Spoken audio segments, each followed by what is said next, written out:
Welcome to night bulletin. వార్తలకు స్వాగతం. రాష్ట్రానికి ఆర్థిక వనరుగా నిలిచేలా అద్భుతమైన రాజధాని అమరావతిని నిర్మిస్తున్నామని సీఎం చంద్రబాబు తెలిపారు. పరిశ్రమలు, పెట్టుబడులను ఆకర్షించే కేంద్రంగా అమరావతిని అభివృద్ది చేస్తున్నామని చెప్పారు.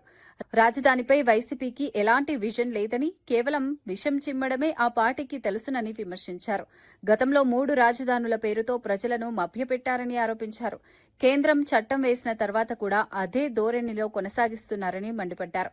అమరావతి నిర్మాణం ద్వారా రాష్ట్ర భవిష్యత్తు మారుతుందని, యువతకు ఉపాధి అవకాశాలు పెరుగుతాయని వివరించారు. ప్రజల సహకారంతో ప్రపంచ స్థాయి రాజధానిని నిర్మిస్తామని తెలుసు. ప్రతిపక్షంలో అమరావతికి మద్దతు అన్నారు, అధికారంలో 3 రాజధానులు అన్నారు. ప్రతిపక్ష హోదా పోయాక ఇప్పుడు మావిగన్ అంటున్నారు. వీళ్ళని ఏమనాలో నాకైతే అర్థం కాలేదు. కేంద్ర ప్రభుత్వం పార్లమెంట్లో పెట్టి చట్టం చేసిన తర్వాత కూడా మావిగన్ మాట్లాడతారు. వాళ్ళకు ఒక గోల్ లేదు, అదొక అడ్డగోల్ బ్యాచ్. ఏం మాట్లాడతారో కూడా తెలియదు, అది వాళ్ళు చేసే పని. విశాఖ ఉక్కు మన సెంటిమెంట్. తెలుగుదేశం పార్టీ కార్యకర్తలపై ఎంపీ బైరెడ్డి శబరి ప్రశంసలు కురిపించారు. ప్రతి ఇంట్లో పిల్లలు పుడతారని, కానీ టీడీపీ కార్యకర్తల ఇంట్లో మాత్రం యోధులు పుడతారని అన్నారు. పార్టీ కోసం కార్యకర్తలు పడిన కష్టాన్ని, అధినేత చంద్రబాబు నాయుడు ఎదుర్కొన్న అవమానాలను ఎప్పటికీ మర్చిపోవద్దని సూచించారు. తెలుగుదేశం పార్టీకి కార్యకర్తలే అసలైన బలమని చెప్పారు. మన ప్రాణం ఉన్నంత వరకు టీడీపీ కార్యకర్తలమని గర్వంగా చెప్పుకోవాలని పిలుపునిచ్చారు. పార్టీ బలోపేతానికి ప్రతి కార్యకర్త అంకిత భావంతో పనిచేయాలని కోరారు. రాబోయే రోజుల్లో మరింత ఐక్యంగా ముందుకు సాగాలని సూచించారు. పార్టీ జెండాను గ్రామ స్థాయిలో మరింత బలంగా ఎగరవేయాలని కార్యకర్తలకు పిలుపునిచ్చారు. కష్టం వచ్చినా సరే ఒక్క అడుగు వెనకడుగు వేయకుండా మన అధినేత కార్యకర్తలకు అండగా ఉంటూ నేనున్నాను అనే ధైర్యాన్నిస్తూ మన పార్టీని ముందుకు తీసుకెళ్లారు. ఈరోజు మనము ఒకటే మన మనసులో ఉండాలి. మనం పని చేసేది మన పార్టీ కోసం, మన అధినేత కోసం, అట్లాగే మన పార్టీ యొక్క నినాదం కోసం తప్ప వ్యక్తిగతంగా కాదు అని నేను తెలియజేసుకుంటున్నాను. మనం ఎప్పుడూ కూడా మనం పడిన కష్టాన్ని మర్చిపోకూడదు. అట్లాగే మన అధినేత పడిన అవమానం మనం మర్చిపోకూడదు. ఎప్పుడూ కూడా ప్రతి ఒక్కరం కాలరెత్తి గర్వంగా చెప్పుకునే ఒక రోజు వస్తే, మన ప్రాణం ఉన్నంత వరకు మనం తెలుగుదేశం పార్టీ కార్యకర్త అని ధైర్యంగా చెప్పుకోవాలి. హైదరాబాద్ కు అక్రమంగా తరలిస్తున్న 1.22 కోట్ల హవాలా నగదును సికింద్రాబాద్ ఆర్పీఎఫ్ సిబ్బంది సంయుక్తంగా పట్టుకున్నారు. దేవగిరి ఎక్స్ప్రెస్ లో అనుమానాస్పదంగా ప్రయాణిస్తున్న వ్యక్తిని తనిఖీ చేయగా భారీ నగదు బయటపడింది. మహారాష్ట్ర అమరావతికి చెందిన విజయ్ అంబాదాస్ గుప్తా అనే వ్యక్తిని అదుపులోకి తీసుకుని విచారించారు. ముంబైలోని కాంతా జ్యువెలరీ యజమాని సూచనల మేరకు సికింద్రాబాద్ లోని జ్యువెలరీ వ్యాపారికి నగదు తీసుకెళ్తుండగా నిందితుడు అంగీకరించాడు.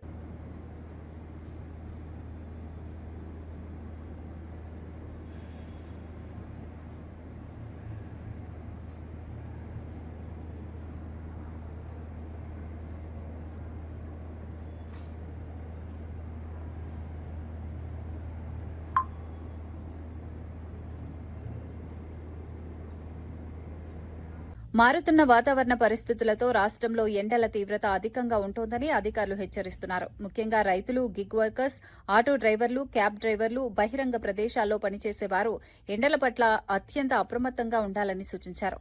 మధ్యాహ్న సమయంలో అవసరం లేకుండా బయటకు వెళ్లకుండా జాగ్రత్తలు తీసుకోవాలని తెలిపారు. తరచూ నీరు తాగడం, తేలికపాటి ఆహారం తీసుకోవడం, తలపై రక్షణ కల్పించే వస్త్రాలు ఉపయోగించడం మంచిదని వైద్యులు సూచిస్తున్నారు. ప్రభుత్వం కూడా ప్రత్యేక శ్రద్ధ వహించి తాగునీటి సౌకర్యాలు, వైద్య శిబిరాలు ఏర్పాటు చేయాలని నిపుణులు కోరుతున్నారు. వడదెబ్బ లక్షణాలు కనిపిస్తే వెంటనే వైద్యులను సంప్రదించాలని సూచించారు. ఆటో డ్రైవర్స్, టాక్సీ డ్రైవర్స్ అనేక చోట్ల చాలా మంది వడదెబ్బలకు ఇబ్బంది పడుతున్నటువంటి సందర్భం మన రాష్ట్రంలో చూస్తూ ఉన్నాం. కాబట్టి దయచేసి మీ ఆరోగ్యం పట్ల కొంత మీరు శ్రద్ధ వహించండి అని చెప్పి నేను ఒక సోదరిగా మీకు రిక్వెస్ట్ చేస్తూ ఉన్నాను. అదేవిధంగా జిహెచ్ఎంసీ కానీ ఎక్కడెక్కడైతే గిగ్ వర్కర్స్ ఏ జిల్లాలలో పెద్ద సంఖ్యలో ఉన్నారో ఆయా జిల్లాలలో కలెక్టర్లందరూ కూడా నేను విజ్ఞప్తి చేస్తూ ఉన్నాను. ఎగ్జిస్టింగ్ సిటీ బస్ స్టాపుల దగ్గరనే గిగ్ వర్కర్స్ కొంచెం పార్క్ చేసుకోవడానికి లేదా సేద తీరడానికి వారికి ప్రత్యేకమైనటువంటి వసతులు ఏర్పాటు చేయాలని చెప్పి నేను డిమాండ్ చేస్తూ ఉన్నాను. ఇప్పుడే కాదు గిగ్ వర్కర్స్ ఇంకా పెరుగుతారు కాబట్టి వారికి ట్రాఫిక్లో అంతరాయం లేకుండా, ట్రాఫిక్ పోలీసులతో ఇబ్బంది లేకుండా ఎగ్జిస్టింగ్ సిటీ బస్ స్టాప్లోనే ఒక సైడ్కి ప్రాపర్గా వాళ్ళకి అవకాశం ఉన్న చోటల్లా కొంచెం రిలాక్స్ అయ్యే ఫెసిలిటీ కల్పించాలని చెప్పి నేను డిమాండ్ చేస్తూ ఉన్నాను.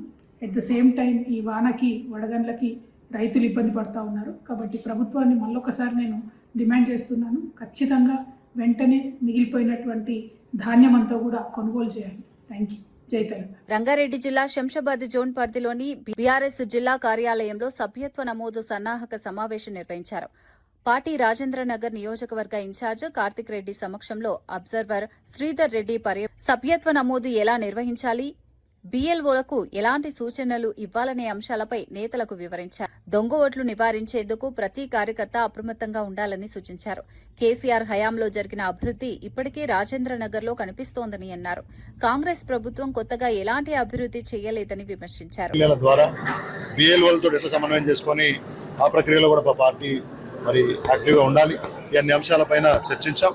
మాజీ మంత్రివర్యులు సత్యనారాయణ రెడ్డి గారి అధ్యక్షన ఈ సమావేశంలో కార్యాచరణను చర్చించి భవిష్యత్ ప్రణాళిక నిర్ణయించాం. Thank you.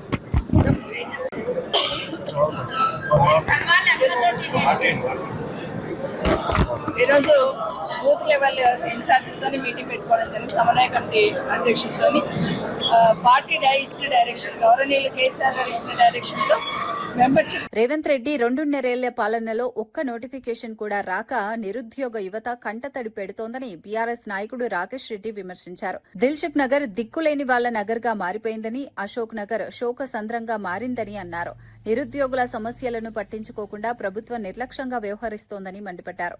కేసీఆర్ హయాంలో ఇచ్చిన నోటిఫికేషన్లను తామే ఇచ్చినట్లు కాంగ్రెస్ ప్రభుత్వం ప్రచారం చేసుకుంటోందని ఆరోపించారు. ఉద్యోగాల కోసం ఎదురు చూస్తున్న యువత తీవ్ర నిరాశలో ఉన్నారని చెప్పారు. ఎన్నికల హామీలను అమలు చేయకుండా ప్రభుత్వం కాలయాపన చేస్తోందని విమర్శించారు. ఒక్క నోటిఫికేషన్ వచ్చిందా? కేసీఆర్ గారు ఇచ్చినటువంటి నోటిఫికేషన్ పట్టుకొని నిన్నే ఇచ్చిన అంటావు. మంది పెళ్లిలకు మంగళారతులు పట్టమంటే ఫస్ట్ ఉంటాడు రేవంత్ రెడ్డి. మేము గ్రామాల నుంచి వచ్చినటువంటి వాళ్ళం. గ్రామాల్లో ప్రతి ఊర్లో కొంతమంది ఉంటారు. ఎవరి పెళ్లి భరత్ అయినా కూడా వాడు పోయి అక్కడ డాన్స్ చేస్తాడు. అట్లనే ఉన్నది రేవంత్ రెడ్డి గారి వ్యవహారం కూడా. నోటిఫికేషన్ ఇచ్చింది కేసీఆర్ గారు, పరీక్ష నిర్వహించింది కేసీఆర్ గారు, ఫలితాలు ఇచ్చింది కేసీఆర్ గారు. నువ్వు నియామక పత్రం ఇచ్చి నేనే ఇచ్చినా, మా కాంగ్రెస్ పార్టీ ఇచ్చింది, మా కాంగ్రెస్ ప్రభుత్వం ఇచ్చిందని డప్పు కొట్టుకోవడానికి సిగ్గు లేదా రేవంత్ రెడ్డి గారు అని చెప్పి ఈ సందర్భంగా నేను సూటిగా ప్రశ్నిస్తా ఉన్నా. ప్రొఫెసర్ నాగేశ్వరరావుపై నమోదైన కేసులను వెంటనే ఉపసంహరించుకోవాలని కాంగ్రెస్ బహిష్కృత నేత బక్క జడ్సన్ డిమాండ్ చేశారు. లేని పక్షంలో ఏపీ మంత్రి నారా లోకేష్ హైదరాబాద్ లో ఎలా తిరుగుతారో చూస్తామని హెచ్చరించారు. తెలంగాణ ప్రజలపై మరోసారి ఎఫ్ఐఆర్ నమోదు చేస్తే మర్యాదగా ఉండదని AP deputy CM Pawan Kalyan కు స్పష్టం చేశారు. ఆంధ్ర పోలీసులు తెలంగాణకు వచ్చి కేసులు నమోదు చేయడాన్ని ఆయన తీవ్రంగా తప్పుబట్టారు. దీనికి తెలంగాణ హోంమంత్రి ఎలా అనుమతి ఇస్తారని ప్రశ్నించారు. ఏ విధంగా తిరుగుతారు బాస్? తెలంగాణకు పోలీసులు ఏ విధంగా వస్తారు? అరెస్ట్ వారెంట్ పట్టుకొని ఏ విధంగా వస్తారు? మేము చేతగాని వాళ్ళమా? చేతు గాజులు వేసుకున్నామా? మిస్టర్ రేవంత్ రెడ్డి దగ్గర హోంశాఖ మంత్రి ఉన్నది. ఏ విధంగా నువ్వు అనుమతిస్తున్నావు? ఈ కాంచెలు వారెన్లతో ఆంధ్రకేరళ వాళ్ళ పోలీసులు వస్తే అరెస్ట్ చేసి ఓపెనేసి పడేయాలి. వాళ్ళని జైల్లో పెట్టాలి. ఎట్లెట్లు వస్తారు? తమాషా చేస్తుండ్రా ఇక్కడ? తమాషా చేస్తుండ్రా ఇక్కడ? ఇదే ఆఖరి ఎఫ్ఐఆర్ కావాలి, ఇదే లాస్ట్ ఎఫ్ఐఆర్ కావాలి. ఇంకోసారి ఎఫ్ఐఆర్ అయితే మామూలుగా చెప్తున్నా, పవన్ కళ్యాణ్ చెప్తున్నా, ఖబర్దార్ అని చెప్తున్నా, హెచ్చరిస్తున్నా, రిక్వెస్ట్ ఇస్తా. బొంగుదింగ్ ఎవరి చేయడి ఇక్కడ నువ్వు చేసి చూడు, ఇక్కడ అరెస్ట్ చేసి చూడు, కుక్క మీద కాలే తొక్కుతా నా కొడకల్లారా. జై తెలంగాణ, మన వీళ్లకు జోహార్లు. బీఆర్ఎస్ నాయకుడు బాల్కా సుమన్ చేసిన బెదిరింపు వ్యాఖ్యలకు కాంగ్రెస్ పార్టీ కానీ రాష్ట ప్రభుత్వం కానీ భయపడదని టీజీఎల్డీఏ కార్పొరేషన్ చైర్మన్ చరణ్ కౌశిక్ యాదవ్ స్పష్టం చేశారు. తెలంగాణలో అలజడి సృష్టించేందుకు, శాంతి భద్రతలకు విఘాతం కలిగించేందుకు బాల్కా సుమన్ సింగరేణి కార్మికులను, రైతులను రెచ్చగొట్టే ప్రసంగాలు చేస్తున్నారని మండిపడ్డారు. రైతులు, సింగరేణి కార్మికుల కోసం గత బీఆర్ఎస్ ప్రభుత్వం ఏం చేసిందో చెప్పాలని డిమాండ్ చేశారు. కాంగ్రెస్ ప్రభుత్వం అమలు చేస్తున్న సంక్షేమ పథకాలపై చర్చించేందుకు సిద్దంగా ఉన్నామని తెలిపారు. సింగరేణి భవన్ కాల్చేయండి అని చెప్పేసి ఏకంగా తెలంగాణ రాష్ట్రంలో సింగరేణి కార్మికులను, రైతులను రెచ్చగొట్టే ప్రసంగాలు వారు చేస్తా ఉన్నారు. వారి వ్యాఖ్యలు తీవ్రంగా ఖండిస్తూ పార్టీ క్యాడర్ సింగరేణి కార్మికులకు రెచ్చగొట్టిన బాల్క సుమన్ మీద ఖచ్చితంగా ప్రభుత్వం చర్యలు తీసుకుంటది. ఖచ్చితంగా తెలంగాణ సమాజం గమనిస్తున్నారు. బీఆర్ఎస్ పార్టీలో ఉన్నటువంటి నాయకులు ఏ విధంగా బట్టగాల్చి తెలంగాణ రాష్ట్రంలో లేని సమస్యలు ఉన్నట్టుగా క్రియేట్ చేసే ప్రయత్నం వారు చేస్తా ఉన్నారు. అదే కాకుండా తెలంగాణ బొగ్గుగని కార్మిక సంఘం మీటింగ్ లో వారు మాట్లాడుతూ మనం ప్రభుత్వానికి వ్యతిరేకంగా ధర్నాలు కావచ్చు, రాస్తారోకాలు చేస్తే రైతులు రోడ్ల మీదకి రావడం లేదు. హైవేల దిగ్బంధం చేస్తే 5 మంది మాత్రమే రైతులు స్వచ్ఛందంగా వచ్చారు. మన పార్టీకి సంబంధించినటువంటి 60-70 మంది నాయకులు వచ్చారని చెప్పేసి వారే మాట్లాడుతా ఉన్నారు. అదే కాకుండా సోషల్ మీడియాలో కావచ్చు, ప్రెస్ మీట్లు కాదు, మనం మిలిటెంట్ యాక్టివిటీ చేస్తే తప్ప తెలంగాణ సమాజంలో బీఆర్ఎస్ పార్టీ ఎవరు ఆదరిస్తారని చెప్పేసి వారికి వారే ఒప్పుకున్నారు. అదే కాకుండా ఇట్లాంటి రైలు పట్టాలు కావచ్చు, సింగరేణి భవన్ కాల్ చేస్తే 45 రోజులకు మించి మనం జైల్లో ఉండమని చెప్పేసి తెలంగాణ రాష్ట్ర ప్రజలను తప్పుదారి పట్టించే ప్రయత్నం బాల్క సుమన్ చేస్తా ఉన్నారు. బాల్క సుమన్ వ్యాఖ్యలను తీవ్రంగా ఖండిస్తూ తెలంగాణ రాష్ట్రంలో రైతాంగానికి సంబంధించి కేసీఆర్ గారి ప్రభుత్వంలో 10 సంవత్సరాలు చేయింది తెలంగాణ రాష్ట్రంలో కాంగ్రెస్ ప్రభుత్వం చేసింది. దేశంలో ఏ రాష్ట్రంలో రైతాంగానికి ఇంత పెద్ద స్థానిక సంస్థల ఎన్నికల్లో వైసీపీ జెండా ఎగరవేయాలని మాజీ సీఎం వైఎస్ జగన్ పార్టీ శ్రేణులకు పిలుపునిచ్చారు. చంద్రబాబు అధికార దుర్వినియోగానికి పాల్పడిన నియోజకవర్గ ఇన్ఛార్జీలు కార్యకర్తలకు అండగా నిలవాలని సూచించారు. స్థానిక సంస్థల అభ్యర్థులకు అన్ని విధాలుగా సహకరించాలని కోరారు. ఎలాంటి ఇబ్బందులు ఎదురైనా పార్టీ కోసం కట్టుబడి పనిచేయాలని కార్యకర్తలకు దిశానిర్దేశం చేశారు. చంద్రబాబు ఎన్ని కుట్రలు చేసినా వైఎస్సార్ కాంగ్రెస్ పార్టీ జెండా ఎగరాల్సిందేనని స్పష్టం చేశారు. గ్రామస్థాయి నుంచి పార్టీని బలోపేతం చేయాలని, ప్రతి కార్యకర్త ప్రజల్లో ఉండి పార్టీ సిద్ధాంతాలను తీసుకెళ్లాలని జగన్ పిలుపునిచ్చారు. నన్ను ఓడించడానికి ఎంత చేసినా కూడా నా ఎమ్మెల్యే క్యాండిడేట్ నన్ను విడవలేదు, నాకు అండగా తోడుగా నిలబడ్డాడు అన్నది ప్రతి కార్యకర్తకు అనిపించాలి. ఆ విధంగా మీరు కార్యకర్తల మనసులు గెలుచుకునే కార్యక్రమం ఈ ఎన్నికల ద్వారా జరగాలి. ఎప్పుడైనా గుర్తుపెట్టుకోండి, కార్యకర్తకు సంబంధించిన ఎన్నికల్లో మీరు కార్యకర్తకు తోడుగా ఉంటే రేపొద్దున మీ ఎన్నికల్లో అదే కార్యకర్తలు మీకు తోడుగా ఉంటారు అన్నది మాత్రం ఎవరు మర్చిపోవద్దండి. ఇది చాలా ఖచ్చితంగా నేను చెప్తా ఉన్నా. చంద్రబాబు నాయుడు గారు అనే వ్యక్తి ఎన్ని కుట్రలు చేసినా, ఎంతగా ఇబ్బందులు పెట్టినా కూడా ఖచ్చితంగా స్థానిక సంస్థల ఎన్నికల్లో ప్రతి చోట వైఎస్ఆర్ కాంగ్రెస్ పార్టీ తరఫున జెండా ఎగరేయాలి. ఇది మాత్రం ప్రతి ఒక్కరూ గుర్తుపెట్టుకోవాలి. బీఆర్ఎస్ నాయకుడు బాల్కా సుమన్ పై ప్రభుత్వ విప్లో అద్దంకి దయాకర్, బల్మూరి వెంకట్ డీజీపీ సివి ఆనంద్ కు ఫిర్యాదు చేశారు.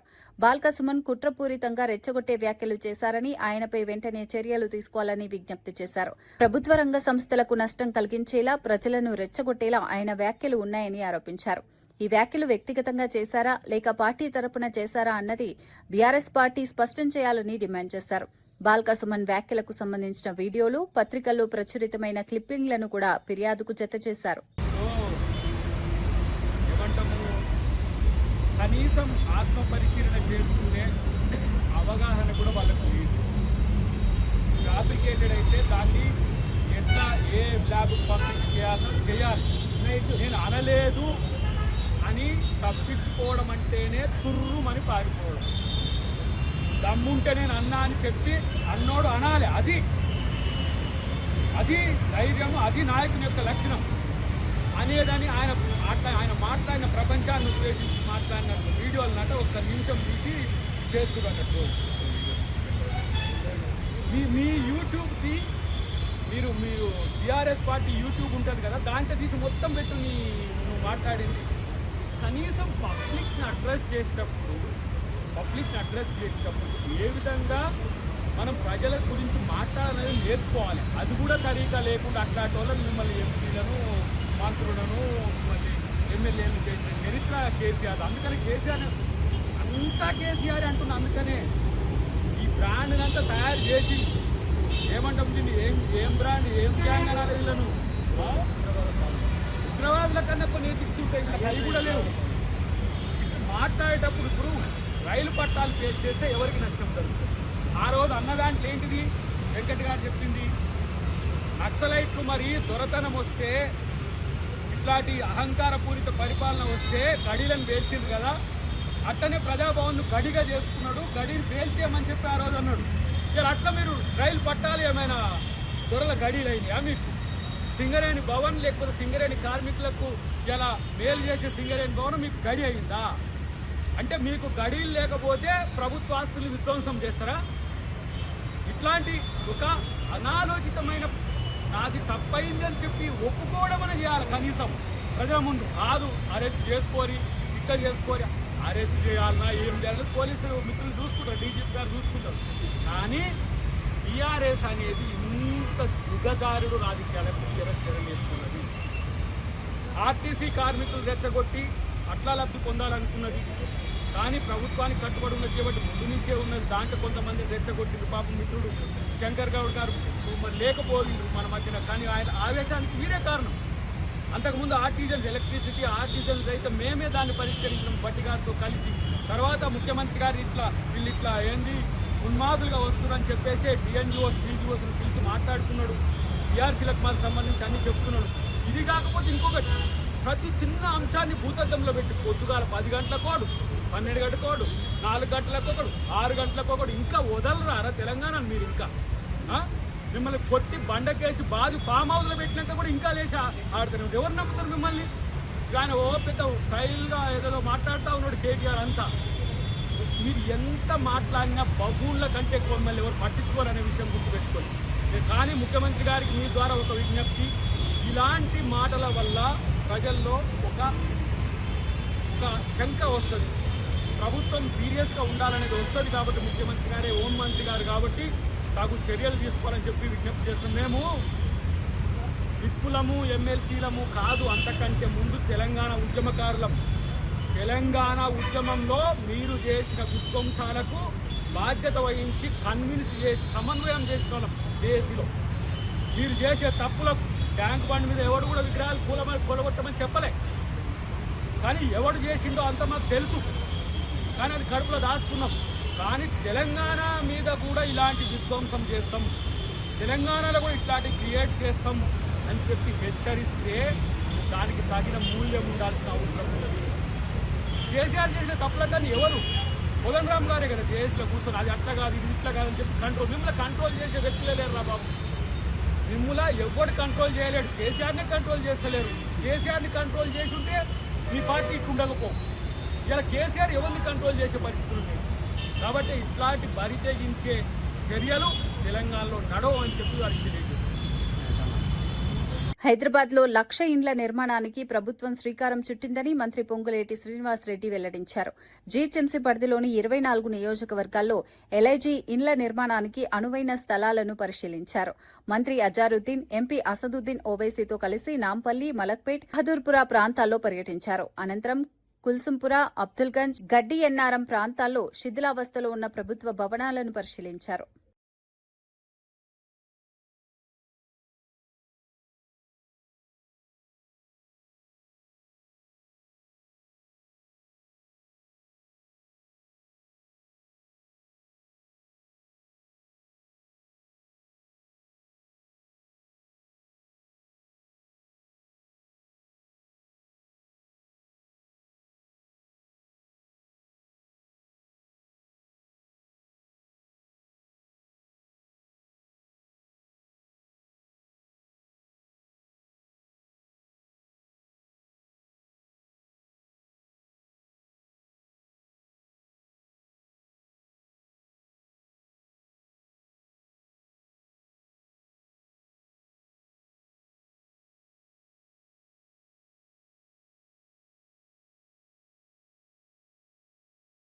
టీఆర్ఎస్ నేత మాజీ ఎమ్మెల్యే బాల్కా సుమన్ రెచ్చగొట్టే వ్యాఖ్యలు చేశారంటూ కాంగ్రెస్ నేతలు పోలీసులకు ఫిర్యాదు చేశారు. ఖైరతాబాద్ జిల్లా కాంగ్రెస్ కమిటీ అధ్యక్షుడు మోతా రోహిత్ ముద్దిరాజు పార్టీ కార్యకర్తలతో కలిసి అబిడ్స్ పోలీస్ స్టేషన్లో ఫిర్యాదు చేశారు. బాల్కా సుమన్ వ్యాఖ్యలు రాష్ట్రంలో శాంతి భద్రతలకు విఘాతం కలిగించేలా ఉన్నాయని ఆరోపించారు. ప్రజలను రెచ్చగొట్టి చట్టవిరుద్ద చర్యలకు ప్రేరేపించేలా మాట్లాడారని అన్నారు. ఇటువంటి వ్యాఖ్యలను ప్రభుత్వం తీవ్రంగా పరిగణించాలని కోరారు. బాల్కా సుమన్పై వెంటనే కేసు నమోదు చేసి అరెస్టు చేయాలని డిమాండ్ చేశారు. రాష్ట్రంలో ఉద్రిక్త పరిస్థితులు సృష్టించే ప్రయత్నాలను అరికట్టాలని కాంగ్రెస్ నేతలు కోరారు.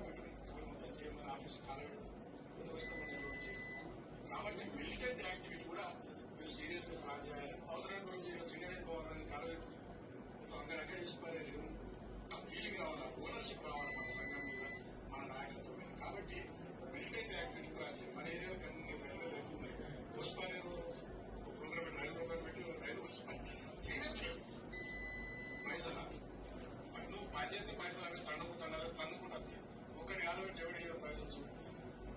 అంటే ఓపెన్ గా మనము ప్రభుత్వ ఆస్తులు ధ్వంసం చేస్తే ప్రైవేట్ వాళ్ళు కూడా భయపడి డబ్బులు ఇస్తారు అని చెప్పేసి ఓపెన్ గా పబ్లిక్ ప్లాట్ఫామ్ లో చెప్తున్నాడు. గవర్నమెంట్ ఆఫీసెస్ ని డిస్ట్రాయ్ చేయాలని చెప్పి చెప్తున్నాడు. సో వీటి మీద ఇప్పుడు ఇట్లా ఎంకరేజ్ చేసుకుంటూ పోతే యాక్షన్ తీసుకోకపోతే పబ్లిక్ కూడా ప్రొవోక్ అవుతారు. కాబట్టి వెంటనే తను యాక్షన్ తీసుకోవాలని చెప్పేసి నేను కంప్లైంట్ చేయాలని చెప్తున్నాను. మా Hyderabad district Congress complaint team అంతా